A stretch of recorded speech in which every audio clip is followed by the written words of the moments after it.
আসসালামু আলাইকুম। এখন দেখাচ্ছি আপনাদেরকে খুদে মৌমাছির মধু বা খুদে মৌমাছির চাট। এই যে দেখুন, আমরা অনায়াসে আপনারা আমাদেরকে অর্ডার করেন, আমরা আপনাদেরকে মধু পৌঁছাই দিই আপনাদের সন্নিধ্যে। কিন্তু এই মৌমাছিগুলা মধু সংগ্রহ করার জন্য কত কষ্ট করে। একটা রানী থাকে, একটা রাজা থাকে, আর সবচেয়ে কষ্ট যারা করে সৈনিক। এই যে দেখুন, সৈনিকেরা ঢুকতেছে, বাইর হচ্ছে, যারা কর্মিক মৌমাছি বলা হয়, ওরা কন্টিনিউ ওদের ডিউটি চালিয়ে যাচ্ছে, আসতেছে, যাইতেছে, ঢুকতেছে, বাইর হতেছে, বিভিন্ন ফুল থেকে নেকটার নিতেছে, আবার এখানে আসি নেকটারগুলো জমা করতেছে।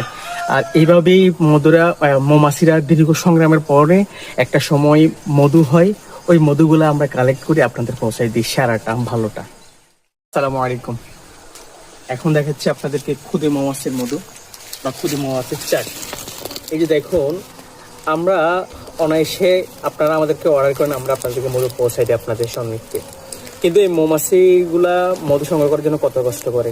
একটা রানী থাকে, একটা রাজা থাকে, আর সবচেয়ে কষ্ট যারা করে সৈনিক। এই যে দেখুন, সৈনিকেরা ঢুকতেছে, বাইর হচ্ছে, যারা কর্মিক মৌমাছি বলা হয়, ওরা কন্টিনিউ ওদের ডিউটি চালিয়ে যাচ্ছে, আসতেছে, যাইতেছে, ঢুকতেছে, বাইর হতেছে, বিভিন্ন ফুল থেকে নেকটার নিতেছে, আবার এখানে আসি নেকটারগুলো জমা করতেছে। আর এইভাবেই মৌমাছিরা দীর্ঘ সংগ্রামের পরে একটা সময় মধু হয়। ওই মধুগুলো আমরা কালেক্ট করে আপনাদের পৌঁছাই দিই, সারাটা ভালোটা।